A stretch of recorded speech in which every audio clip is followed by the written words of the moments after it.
What could property tax reform include in Pennsylvania? I'm Jill Horner. This is Comcast Newsmakers. With me is Pennsylvania State Representative Gordon Denlinger. Thanks so much for being with us. Thank you, Jill.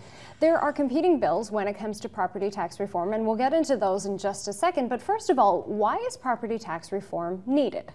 Well, property taxes, it's a very personal equation, and for those folks who are on fixed income, senior citizens, and so forth, there are concerns about the ability to pay the tab, and it's something that representatives and senators continue to hear all across Pennsylvania, that this issue is right at the top of voter concerns. You are vice chairman of the House Finance Committee, and this is the committee where legislation related to property tax reform would be considered. So let's get into these bills. There's House Bill 1776, there's also 2230.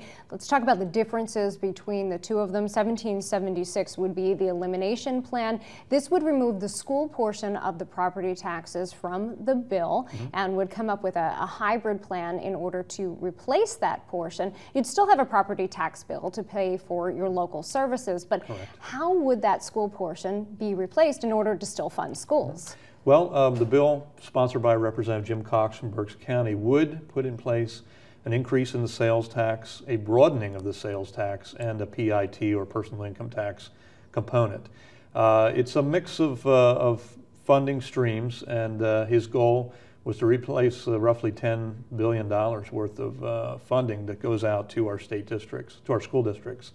However, unfortunately, there was an analysis prepared by the Independent Fiscal Office which showed that the plan is somewhat deficient, in fact about $1.5 billion short in terms of what it would need to raise or generate to replace the taxes that we currently take in under property tax. So if that plan is deficient in terms of the funding needed in order to fund schools throughout the Commonwealth, there's another bill, 2230. This would be a sales tax increase, but counties would have to opt into this. Correct. This is a much more localized alternative. It would be a 1% local option sales tax at the county level.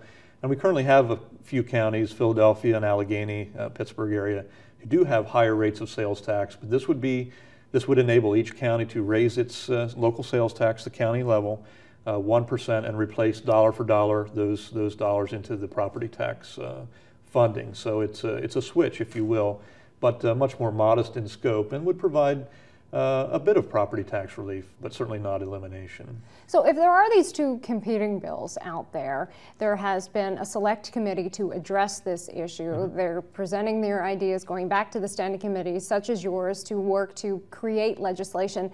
What then happens? This has been an ongoing debate, an ongoing issue for decades at this point. Is now the time to address it? Can there now be action related to property tax relief and reform? Well, as we get into next year, I do think there is a moment in time when this could move forward in a significant way.